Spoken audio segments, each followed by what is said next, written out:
আমলকির আচার করবো। এইভাবে ছাড়িয়ে নিয়ে রোদে দিয়ে দেবো। এই যে হালকা হালকা জল আছে ওইটা শুকিয়ে যাবে, দিলে আচার অনেক দিন থাকবে, নষ্ট হবে না। তার জন্য এই যে মশলা নিয়েছি, লঙ্কা, সাদা সর্ষে, কালো সর্ষে, মেথি, মৌরি, জিরে আর শুকনো লঙ্কা। প্রথমে লঙ্কা গুঁড়ো করবো, তারপরে এই মশলা। লঙ্কা গুঁড়ো করে নিয়েছি, আলাদাটা আবার গুঁড়ো করে নেব।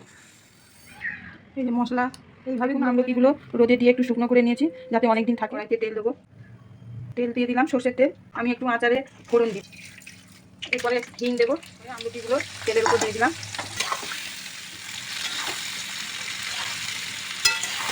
হলুদ, এবার লঙ্কার গুঁড়ো দেবো আর এই গুঁড়ো মশলা, তাতে একটু জোয়ান।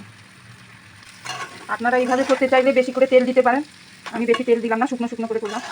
আমলকি মশলা দিয়ে আমলকির আচার হয়ে গেল। এইভাবে করবেন, দেখবেন অনেক দিন থাকে। সব আমলকির গায়ে মশলা লেগে রয়েছে। দেখুন, ভালো লাগলে লাইক শেয়ার করবেন, সাবস্ক্রাইব করবেন, আমাদের পাশে থাকবেন।